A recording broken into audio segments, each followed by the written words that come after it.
You don't need to do anything right now. You don't need to go anywhere or think about anything in particular or hold any thought in place. All you need to do, the only thing, is let yourself arrive here, in this moment, in the particular warmth and weight of wherever you are lying down. Feel the surface beneath you, the way it receives you, not pushing back, just holding. Feel the weight of your own limbs, your arms settled at your sides or folded gently across your chest, your legs long and unhurried, your feet falling naturally outward. There is nothing to do with any of that. It can all simply rest. Take one slow breath in through your nose. Hold it for just a moment, not tightly, just a pause, a small stillness at the top, and then let it go, slowly, all the way out. Feel how the out-breath does its own work. You don't have to push it, it simply flows. Take another breath, just like that. In through the nose, slow, unhurried, and out. Let your jaw soften as you exhale. Let the muscles around your eyes go loose. In a few moments, I'm going to take you somewhere very quiet, somewhere high and open and still, where the air is cool and mineral sharp, and the sound you'll hear most clearly is a low, resonant hum, the sound of 10,000 patient bees threading through the crystalline ground like a tide that never quite arrives. There is nothing to worry about in this place. There is no hurry. There is only the slow afternoon light and the salt crystal ground and the faint resinous sweetness of tiny violet flowers nodding in a wind too gentle to feel on the skin. You are welcome here. Let your eyes close a little more, or all the way if they haven't already. Let your breathing settle into whatever rhythm it finds on its own, and let yourself arrive. The first thing you notice is the light. It comes from everywhere at once, not blazing, not harsh, but diffused and prismatic and slow, the way light behaves when it has passed through 10,000 translucent surfaces before reaching your eyes. The ground beneath your feet is white, not the white of snow, not the white of paper, but something older and more mineral, the white of salt crystal, wind polished over centuries into broad, flat plains that catch the afternoon sun and refract it gently, casting slow bands of color across the plateau floor, pale amber, soft violet, the faintest suggestion of rose. The colors move, not quickly, nothing here moves quickly, but they drift, the way light shifts across the bottom of a shallow pool when the water stirs. You watch a band of amber light slide across the ground in front of you, gradual and unhurried, and you feel as though you have all the time in the world to simply observe it. You are standing at the edge of a path. It is not a grand path, not paved or marked or lined with any ceremony.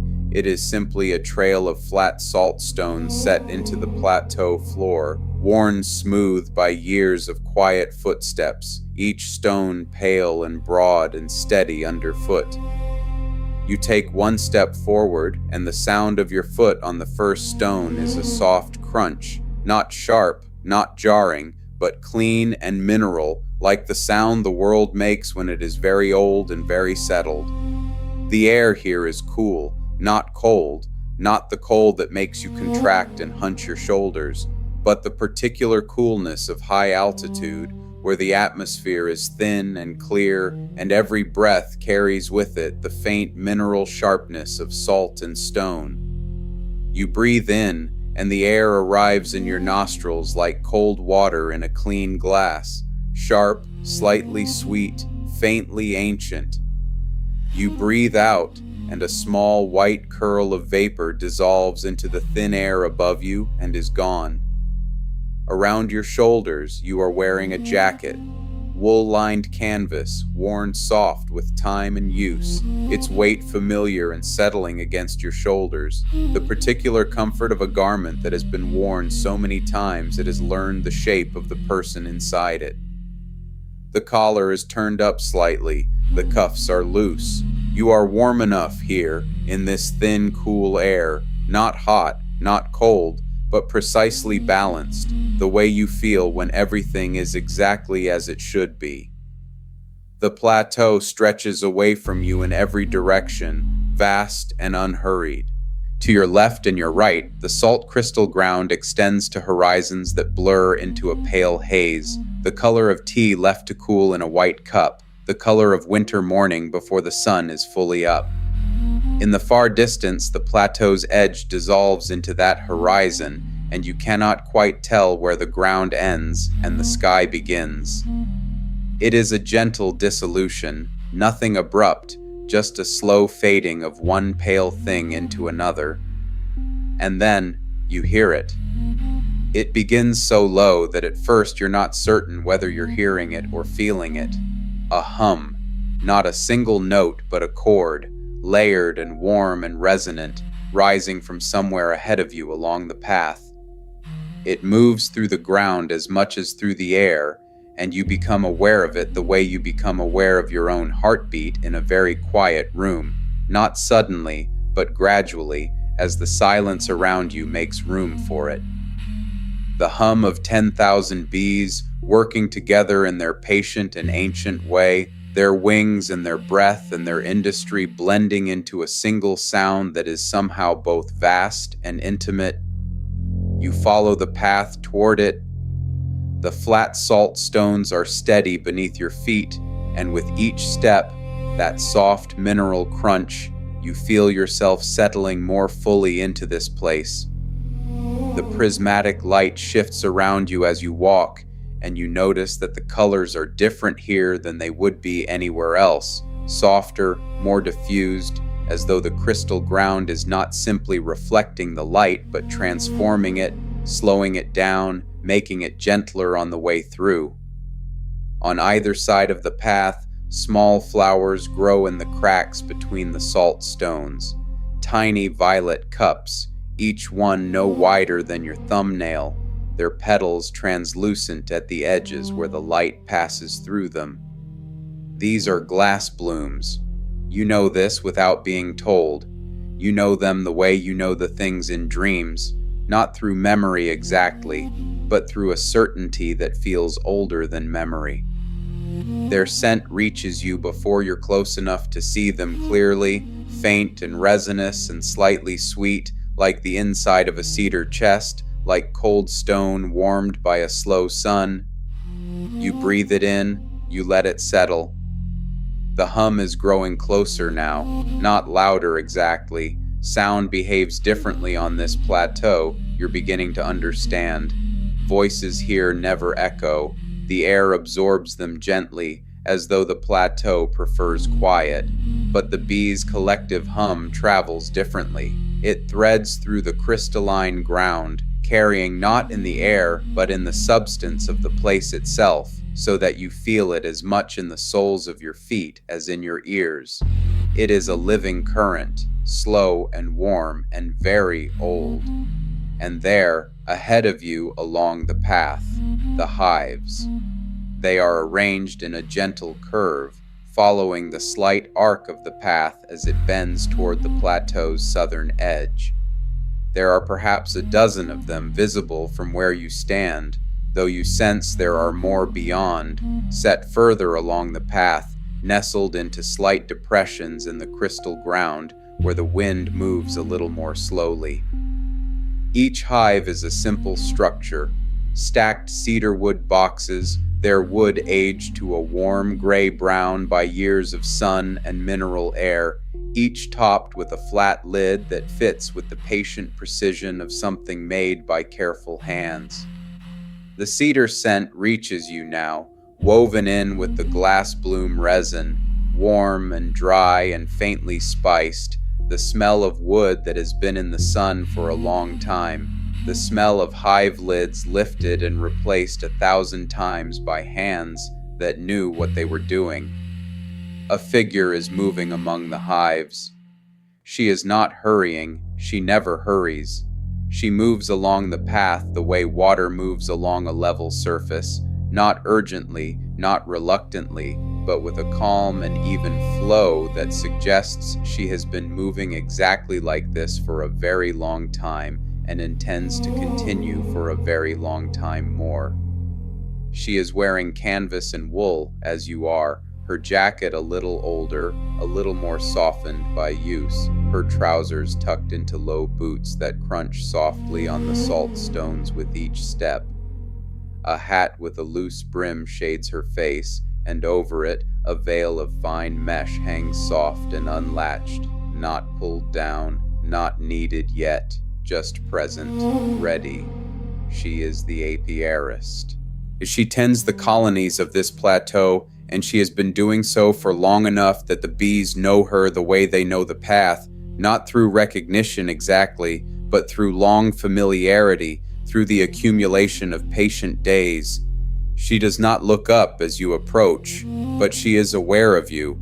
There is a slight settling in her posture, a small, quiet welcome, communicated not in words or gesture, but simply in the way she does not stop what she is doing, does not tense, does not alter her pace. You are expected. You are welcome. You may simply follow.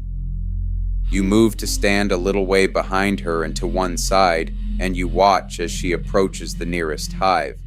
Her hands move to the cedar lid. She places both palms flat against it for a moment before lifting, not as ritual, not as ceremony, but as simple attention. The way a physician places a hand on a patient's back before listening, to feel before hearing, to establish a gentle contact before anything else. The cedar is warm under her hands. You can almost feel it yourself, the smooth, worn grain of the wood, the faint, waxy residue of propolis worked into the surface over years, the subtle warmth retained from the afternoon sun. She lifts the lid slowly. The hum, which has been a constant low presence in the ground and the air, shifts slightly as the lid comes away, deepens for just a moment, then settles back into its even resonance. A few bees rise from the open top of the hive, and you watch them, pale amber, their bodies catching the prismatic light and returning it in small gold flashes as they circle and drift and then, in their own time, descend again. They are unhurried. They are not disturbed. They are simply curious, the way bees are curious, making small adjustments to their understanding of the world, then continuing their work. The apiarist leans slightly over the open hive, and her attention settles into the colony the way the afternoon light settles over the plateau, broadly, evenly, without urgency.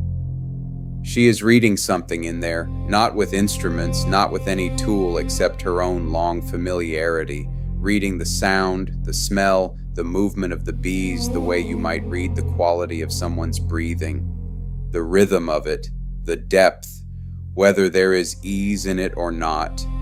There is ease in it.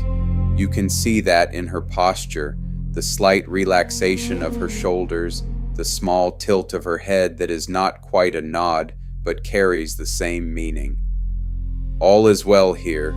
The colony is doing what colonies do on a slow plateau afternoon, working, resting, tending their queen, building their careful architecture of wax and honey and air.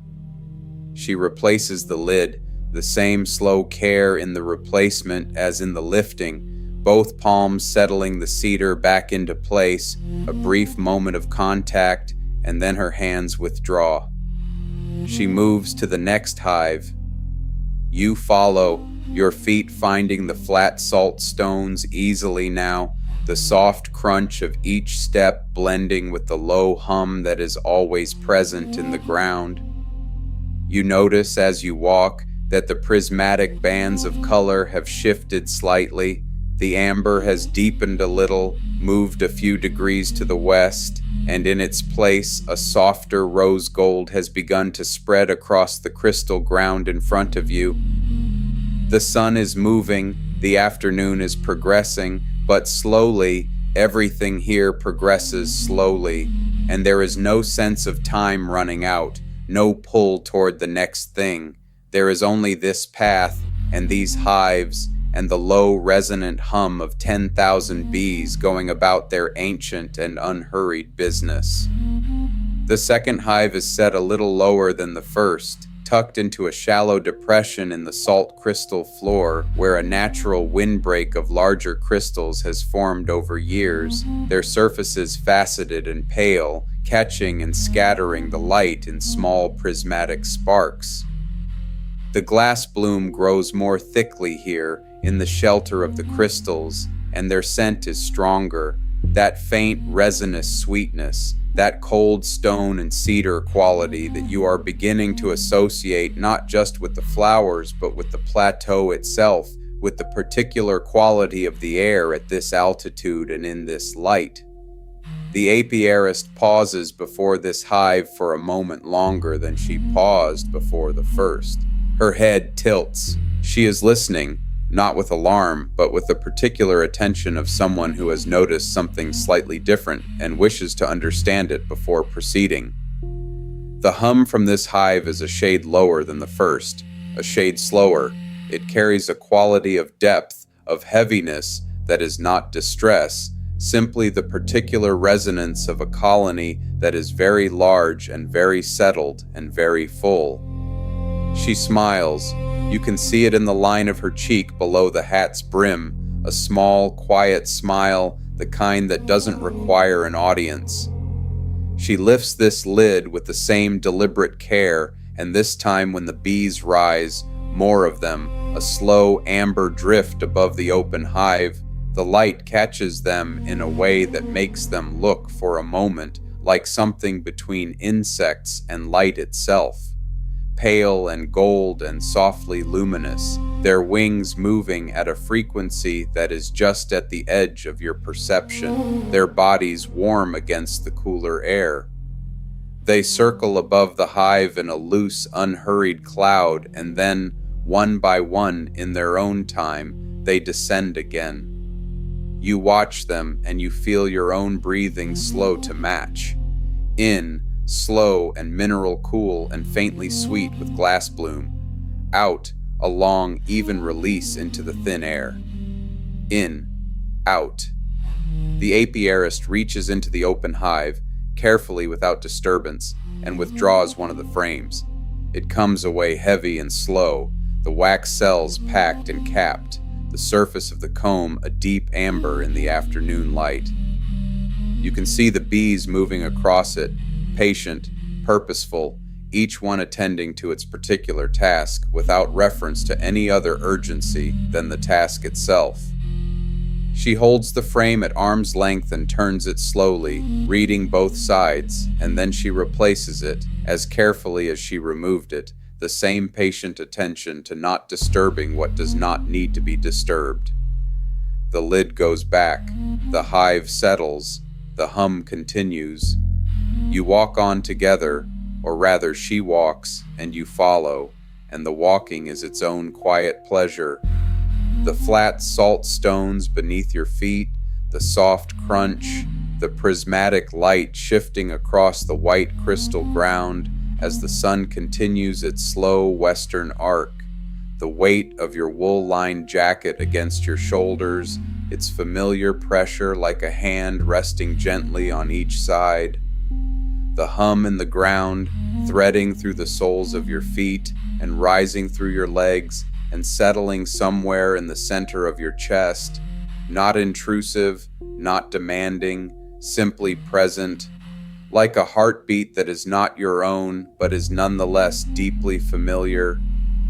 The path curves gently, following the natural contours of the plateau, and as you round the curve you find yourself looking out over a wider expanse of the crystal ground. The glassblooms are everywhere here, not in dense masses but scattered, the way wildflowers scatter when they are following the logic of wind and water and the particular quality of the soil, finding the gaps between the salt crystals and filling them with those tiny violet cups. Each flower holds in its cup a small pool of shadow, the interior of the bloom darker than its translucent outer petals, so that from a distance the field looks like a white ground scattered with small violet points, like stars seen through thin cloud. The apiarist pauses at the edge of the path and looks out at the glass blooms for a moment. Just that, looks without any agenda, the way you look at something you have seen 1,000 times and still find worth looking at. Then she turns back to the path and continues toward the next hive. This one is further along, set at the edge of a slight rise in the crystal ground, a natural shelf of salt rock, perhaps knee-high, worn smooth on its upper surface by the same patient wind that has polished the rest of the plateau.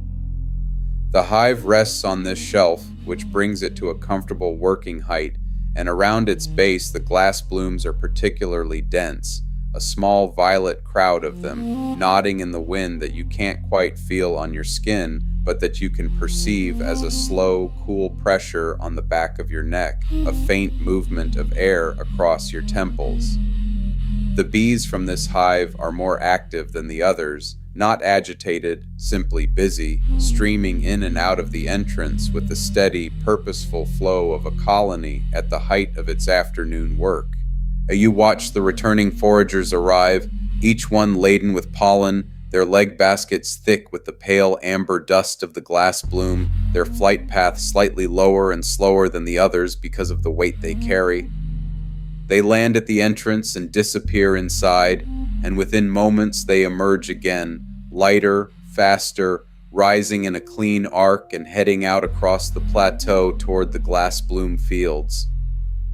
The cycle, the slow, continuous cycle of going out and returning, of gathering and giving, of the individual errand and the collective purpose. You watch it and feel something in you settle even further, some last residue of the day's urgency dissolving into the warm amber light, carried away on the thin, cool air. The apiarist works through this hive with particular care, 3 frames lifted and examined, each one turned slowly in the light, each one replaced with the same patient attention. She hums to herself as she works, not loudly, not consciously perhaps, just a low sound at the back of her throat that blends without effort into the colony's own hum, so that for a moment you cannot quite tell where her voice ends and the bees begin. It is a pleasant confusion. It suggests that the boundary between the tender and the tended is, in this place, more porous than you might have thought. She replaces the lid and rests her hands on it for a moment, both palms flat against the warm cedar, her head slightly bowed. Not in weariness, in something more like gratitude, or perhaps simply in the completion of a small and necessary thing. The path continues.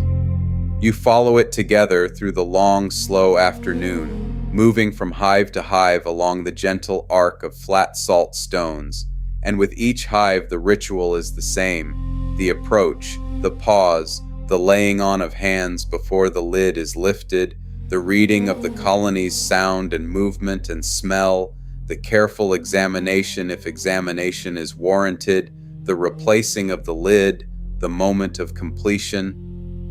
Each hive is different in size and character, different in the quality of its hum, different in the particular amber depth of its combs. But each one is well, each one is doing what it does in the patient and ancient way. Each one adds its particular note to the chord that rises through the crystal ground and hums in the soles of your feet. The light is changing. The sun has moved further west, and the prismatic bands across the crystal ground have deepened and slowed. The rose gold is dominant now, lying in long, slow stripes across the white plateau floor, and where the light catches the larger salt crystals directly, it throws small, scattered rainbows across the ground, brief and soft and perpetually moving. You watch one of these small rainbows drift across the path in front of you, violet sliding into blue, sliding into a warm green, sliding into amber, and it passes over the toe of your boot and across the salt stone and dissolves into the general rose gold of the late afternoon without any drama.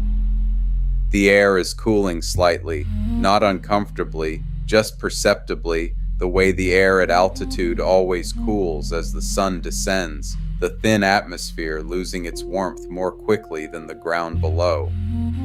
You are glad of your jacket. Its weight against your shoulders is a small and steady reassurance, the wool lining warm against your arms, the canvas outer layer doing its patient work of holding the warmth in. The Glassbloom scent is different in the cooling air, deeper, somehow, more resinous, the cold drawing out the mineral quality of it so that it sits in your nostrils not just as sweetness but as something older and more complex. Cedar and cold stone and something faintly like the smell of the inside of a cave, not damp, not dark, but ancient, the smell of stone that has been stone for a very long time. You breathe it in and feel it settle in your chest like a small warm weight, like something you have been carrying for a long time finally put down. The Apiarist pauses at a place where the path widens slightly, where two flat salt stones have been placed side by side to form a broader step, and she looks out across the plateau toward the south. You come to stand beside her, and you look out too.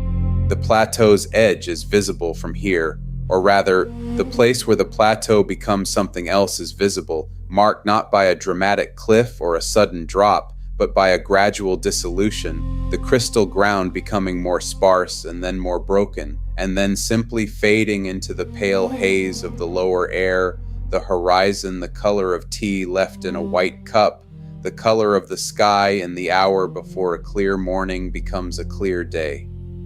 Somewhere below that horizon, there is a lowland. There is fog lying in the valleys and roads and the particular weight and noise of ordinary life. But that is a long way down and a long way away, and from here it is not even visible, just implied, just sensed as the other side of the dissolution at the plateau's edge.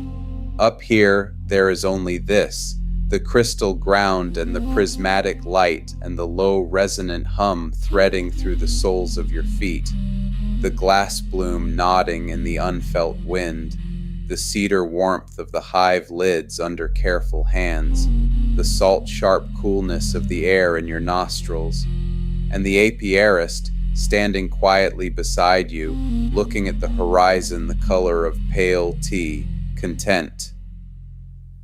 After a while, she turns back to the path, and you follow. There are more hives along the southern stretch of the path, set a little further apart here, where the plateau is wider and the glassbloom grows in denser patches between the larger salt formations. These hives are older than the ones you've already visited. You can see it in the deeper weathering of the cedar wood, the more thorough integration of propolis into every seam and joint, the way the wood and the wax have merged over years into something that is neither fully one nor the other, but a third thing, the particular material of long habitation. The hum from these hives is deeper, more settled, the sound of colonies that have been in a place for a very long time and have no intention of being anywhere else. It moves through the crystal ground with a lower frequency. You feel it more in your heels than in the balls of your feet, a slow pulse like the earth breathing. The apiarist moves through these hives with a particular reverence, not slower exactly, her pace doesn't change, but with a quality of attention that is slightly different, the way you might walk through a very old building, aware of the time held in the walls. She lifts the lids with the same care, reads the same qualities, replaces everything with the same patient attention. But her hum, when she hums, is lower here, matching the deeper note of these older colonies, finding the harmonic. You watch her work, and you feel the afternoon moving through you the way the hive song moves through the crystal ground, not on the surface, but through the substance, touching something deeper than attention. Your shoulders have dropped, your jaw is loose, your breathing has settled into a long, slow rhythm that matches itself not to any conscious intention, but simply to the pace of everything around you, the drift of light across the ground, the nodding of the glass blooms, the unhurried circuit of the bees, in, out. The path brings you eventually to a hive set at the very edge of a wide natural terrace in the crystal ground, a broad, flat expanse of salt rock where the wind has polished the surface to a near-perfect smoothness so that it reflects the sky in the way still water reflects the sky, pale and luminous and slightly blurred. The hive here is the oldest of all, the wood so deeply weathered it has lost its original color entirely, become a soft gray that catches the rose gold light and holds it so that the hive seems to glow faintly from within. The bees from this hive move more slowly than the others, not sluggishly, not in a way that suggests any difficulty, but with the particular deliberateness of the very settled, the very established. They know this terrace. They know every glass bloom within a mile of it. They have been flying the same routes for generations, adjusting them slowly as the flowers shift with the seasons, accumulating in their collective memory a knowledge of this plateau that is older than any single bee, older perhaps than the Apiarist herself.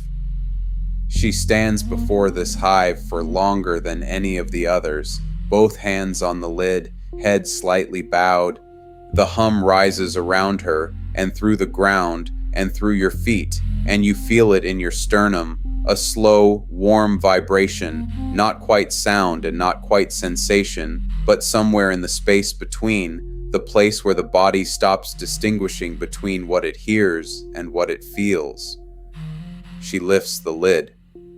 The bees rise, slowly, in a loose golden cloud, and the light catches them, and for a moment the terrace is full of small moving points of amber light, each one a living creature going about its ancient work, each one part of the larger living thing that is the colony, which is itself part of the larger living thing that is the plateau, which is itself part of something larger still, extending outward into the thin, cool air and the prismatic light and the distant horizon the color of pale tea.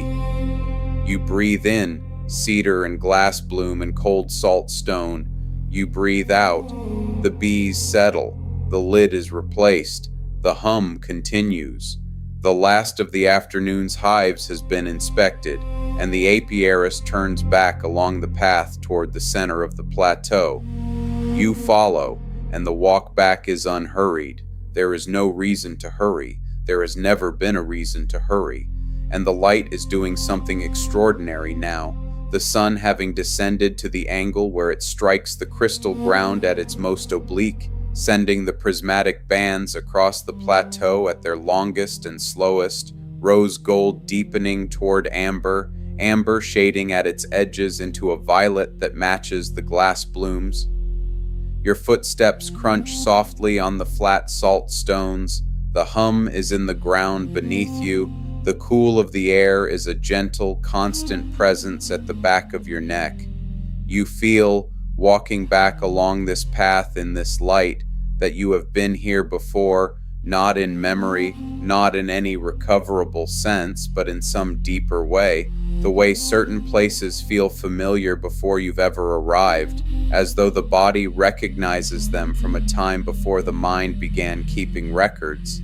Ah, the plateau, the crystal ground, the hive song in the earth, the resinous sweetness of the glass blooms in the cooling air, all of it has the quality of something known, something that asks nothing of you except to be present in it.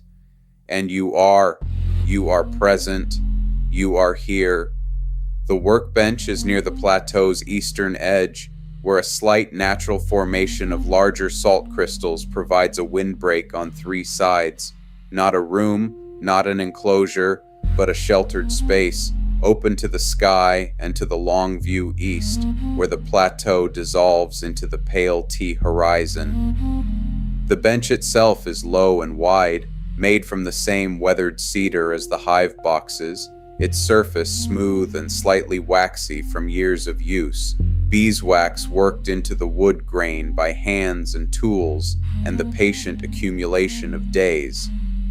There are simple things on the bench: a clay bowl, round and shallow, glazed in a warm cream color that catches the light like the inside of an eggshell.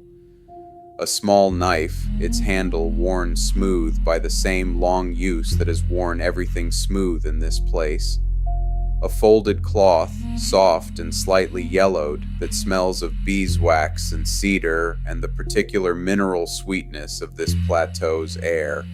The apiarist settles onto a low stool at the bench, not heavily, not with any collapse of fatigue, but with the easy settling of someone who has been doing a thing they love for the right amount of time and is now ready for the next right thing. She removes her hat and sets it on the bench beside her, and for a moment she simply sits, looking out at the eastern horizon, her hands resting in her lap, her breathing visible in small white curls of vapor in the cooling air. You find a place to sit as well, a broad, flat salt stone at the edge of the windbreak, low and smooth and still holding the warmth of the afternoon sun. You settle onto it and feel the warmth come up through your trousers, the slow, generous warmth of stone that has been in the sun all day and is only now beginning to release it. You lean back slightly against the salt crystal formation behind you, and it too is warm and slightly rough against the canvas of your jacket, and the combination of the warmth and the slight textured pressure is deeply, quietly pleasant. The apiarist reaches below the bench and lifts a frame of comb, one she has carried here from one of the hives, you understand, without quite having seen her retrieve it, the way things in quiet places simply appear when the time is right. The frame is heavy with capped honey, the wax surface pale and slightly translucent, the cells packed and sealed in the patient architecture of the colony. She holds it at arm's length for a moment, turning it in the amber light, and you can see, even from where you sit, the honey through the translucent wax, golden and slow and full. She takes the small knife and begins to uncap the comb. The knife moves slowly, a horizontal stroke along the top of the frame, the wax caps releasing in a slow shear that curls them away in thin, translucent sheets, each one holding a small pool of honey in its interior that catches the light and holds it. The smell that rises from the uncapped comb is extraordinary, warm and sweet and complex, carrying within it the accumulated distillation of 10,000 Glassbloom visits, 10,000 forager flights across the crystal plateau, the mineral sweetness of the altitude and the particular quality of the light and the cold salt air, all transformed by the patient alchemy of the colony into something that is honey but is also, you are certain of this in the way you are certain of things here, something else.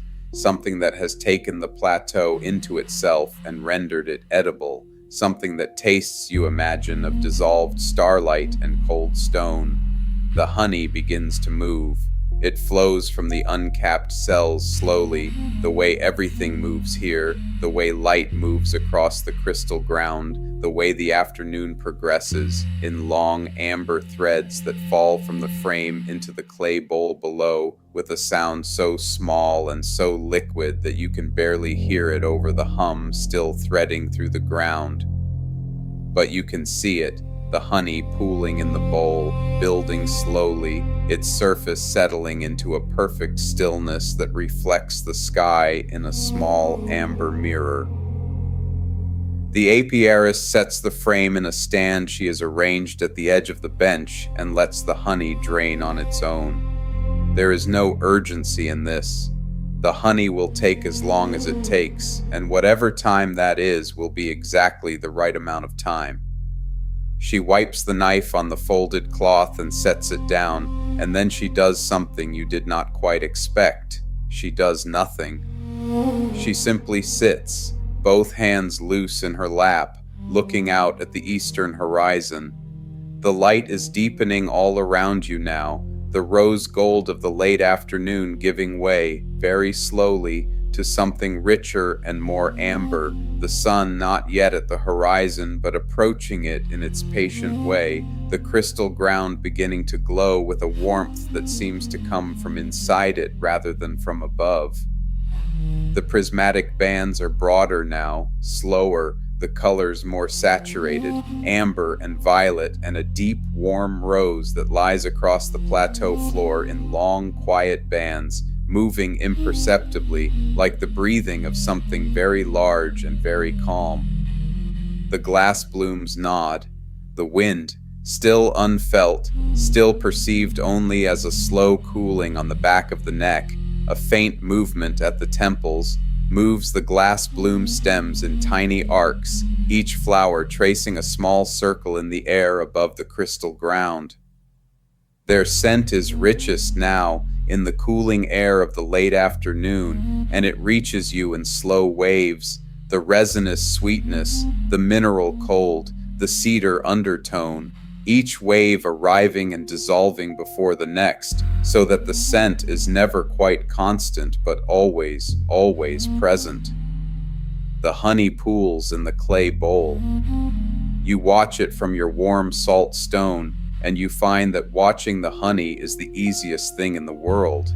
Easier than thinking, easier than feeling, easier even than breathing, which has become so slow and so natural that you are barely aware of it. The honey simply is. It pools and gleams and settles, and the light moves across its surface the way the light moves across everything here, slowly, prismatically, without urgency. The hum is in the ground. It has always been in the ground. You feel it in the warm salt stone beneath you, and in the crystal formation at your back, and in the soles of your feet resting on the plateau floor. And it moves through you the way warmth moves through stone, slowly, evenly, reaching the center of things by degrees, not forcing itself but simply arriving in time.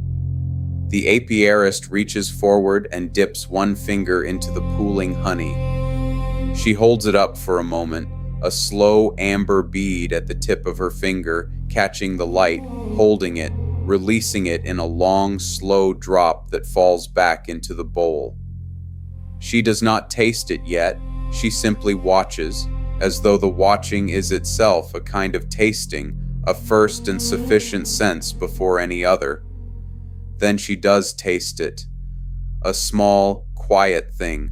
Her finger to her lips, her eyes half closing for a moment, her expression settling into something that is not quite a smile and not quite any other particular feeling, but simply satisfaction. The particular quality of satisfaction that comes from tasting something that has been made patiently and well from good materials in the right place at the right time. She looks out at the horizon. The sky there has deepened to a warm amber that is almost the same color as the honey in the bowl, and where the sky meets the crystal ground, the light blurs and softens until there is no clear line between them, just a slow gradient from warm above to warm below, the plateau and the sky becoming in this light a single continuous amber thing. You look at it too. The honey in the bowl is almost still. A slight movement across its surface, not from any disturbance but from some internal settling, the surface finding its final level, and then it is still, perfectly still.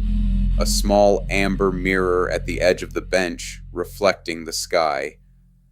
The hum continues.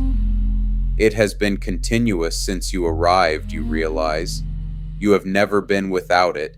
It has been in the ground beneath every step you took along the path, in the crystal under every hive, in the stone beneath the bench and the flat stones of the path and the broad salt terrace where the oldest colony tends its ancient work. It is the plateau's own voice, made by 10,000 small creatures going about their patient business, and it is also something more than that, something that the plateau itself seems to generate, as though the crystal ground has learned, over all its long years of receiving the bee's hum, to carry it and return it and make it part of its own deep mineral resonance. You breathe in cold salt air, glassbloom, cedar, honey. You breathe out. The apiarist does not move from her stool. She is looking at the horizon, and the horizon is looking back, and between them the light makes its slow prismatic passage across the crystal ground. The glassblooms nod. The bees complete their last circuits of the late afternoon, the foragers returning now in diminishing numbers as the light cools and the colony begins its evening contraction, drawing inward, settling, the hum not lessening but deepening, becoming more interior, more the sound of rest than of work. The distinction in this place is small. Work and rest are not opposites here, they are simply different phases of the same slow cycle, the same patient rhythm. You feel the warmth of the salt stone beneath you. It is still warm, will be warm for some time yet, the stone releasing its stored heat slowly into the cooling air.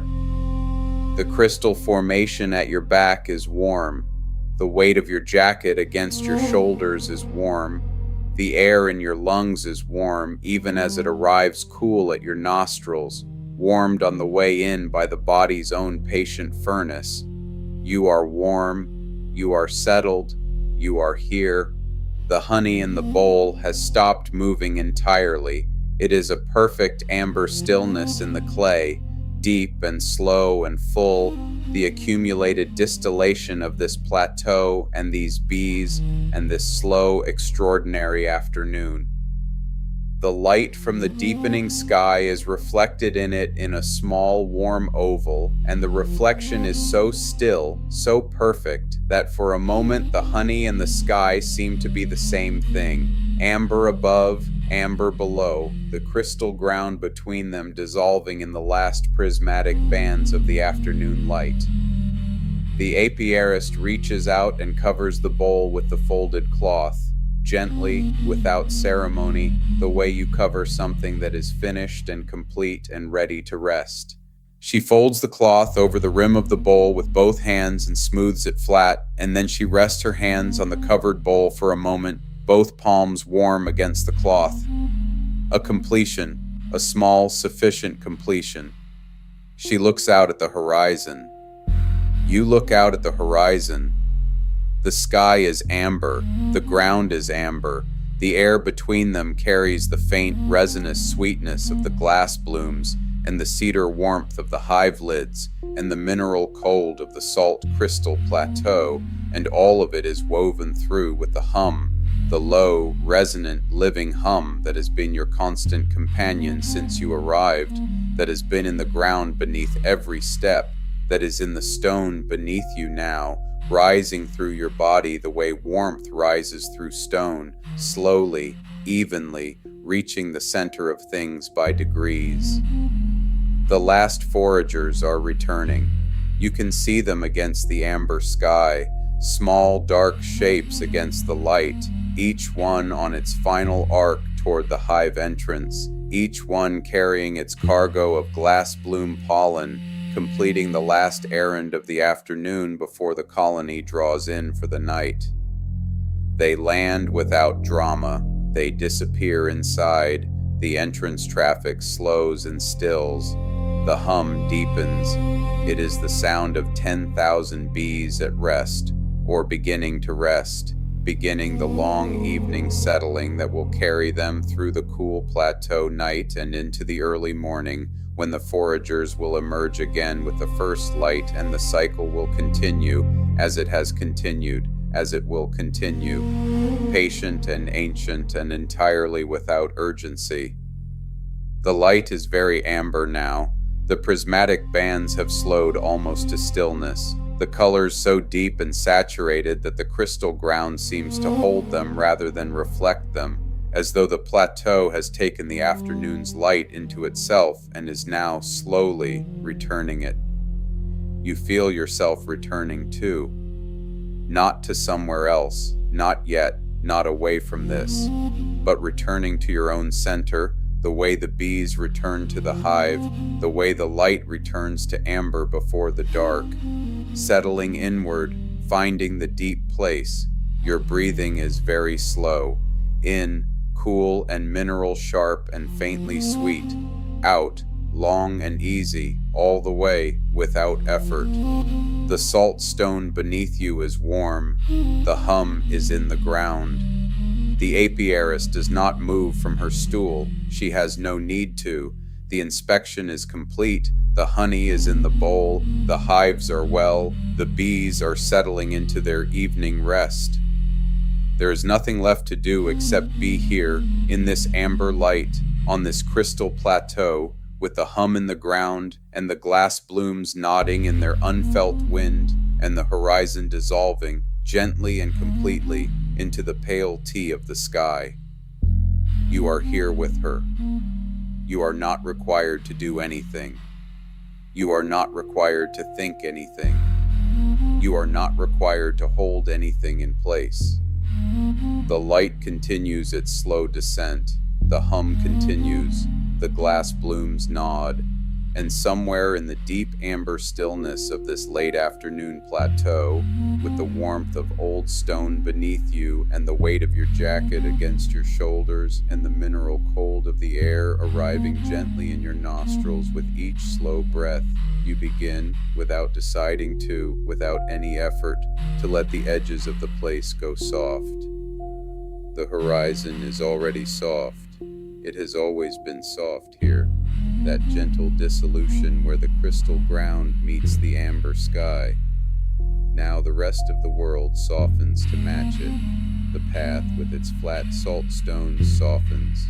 The hives with their cedar lids and their pale amber bees soften. The workbench with its covered clay bowl softens. The hum remains. It is the last thing to soften, because it is not a thing that can be seen or touched. It is only felt, only heard, only known in the body as a slow, warm vibration in the stone beneath you, and the ground beneath the stone, and the deep mineral substance of the plateau that stretches in every direction under the amber sky. You let your eyes close, or perhaps they were already closed. It doesn't matter. The hum is in the ground. The air is cool and mineral and faintly sweet. Your breathing is slow. In, out. The weight of your jacket against your shoulders. The warmth of the stone. The amber light, even through your closed eyes, warm on your face. The hum. The glass blooms are nodding. You know this without seeing it. The wind too quiet to feel on the skin, but just strong enough to move those tiny violet cups on their stems, tracing their small patient circles in the amber air. The bees are settling, 10,000 small warm bodies drawing inward, finding their places in the wax architecture of the hive, the hum changing its quality from the sound of work to the sound of rest, from the sound of wings to the sound of breathing, from the sound of the colony in motion to the sound of the colony at peace. And the colony at peace is the same sound as the colony at work, just slower, just deeper, just more interior, like your own breathing, slower now, deeper, more interior. The apiarist is still at her bench.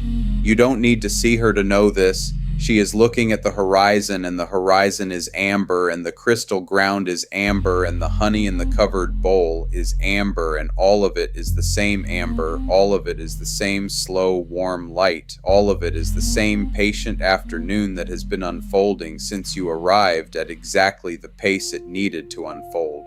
No faster, no slower, just this, the hum in the ground, in through the nose, cool, mineral, sweet, out, long and easy, all the way, the warmth of old stone, the weight of the jacket, the amber light, the hum, cedar, glass bloom, cold salt air, honey, the plateau stretching away in every direction under the amber sky, the horizon dissolving, the hum in the ground, breathing, slow, easy, the warmth, the hum, the glass blooms nodding, the bees at rest, the amber light, slow, warm, the hum, the hum, the hum.